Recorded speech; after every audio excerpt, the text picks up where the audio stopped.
Pour pratiquer l'astrologie exolse saturnienne, il suffit de connaître la table de multiplication par 7, table de Pythagore.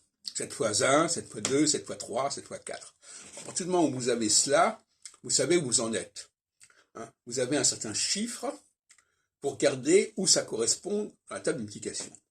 Si c'est un multiple de 2, c'est que ça va recommencer quelque chose qui a déjà existé 15 ans plus tôt. Et si c'est un multiple si c'est un chiffre impair, eh bien, ça veut dire que ça sera le contraire de ce qui existait 7 ans plus tôt. Donc là, c'est une règle du jeu qui est simple. Tout le monde connaît sa table de multiplication. Ça fait 7, ça fait 14, ça fait 21, ça fait 28, ça fait 35, etc. Bon, voilà. C'est ça c'est la table de multiplication basique qu'il faut posséder avec un certain calcul mental qui est assez basique, qui consiste à calculer quel est l'écart de date entre deux dates. Bon, c'est quand même pas très compliqué. Vous regardez deux dates, vous voyez quel est l'écart, et selon l'écart, vous savez ce qu'il en est.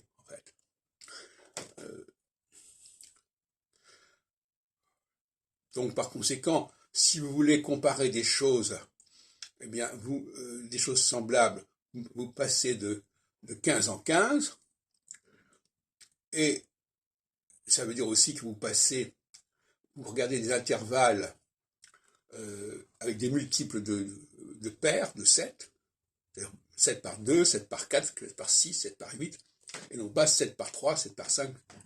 Si vous voulez des choses inverses, alors à ce moment-là, il faut multiplier par des chiffres impairs.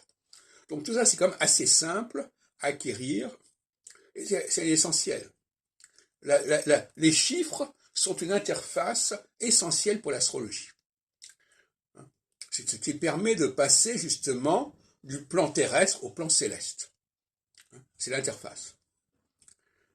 Donc les dates, c'est important parce que les dates, ça nous permet de nous connecter avec le plan céleste. Et ça nous permet d'impacter le plan terrestre. Alors, faire des prévisions exige de connaître au minimum le moment où l'on passe d'une phase à l'autre. Avec Roger et Kay, on ne sait jamais à quelle phase on est. Donc on ne peut pas faire une prévision satisfaisante puisqu'on ne sait pas où on va. On ne sait pas si on est en phase équinoxiale, on ne sait pas si on est en phase solsticiale. On dit simplement, ah oui, bon, on va attendre 15 ans, et puis on verra bien ce qui se passera. On ne sait même pas si les 15 ans partent d'une phase équinoxiale pour aller vers une phase équinoxiale, ou d'une phase solsticiale pour aller vers une phase solsticiale. C'est pas sérieux.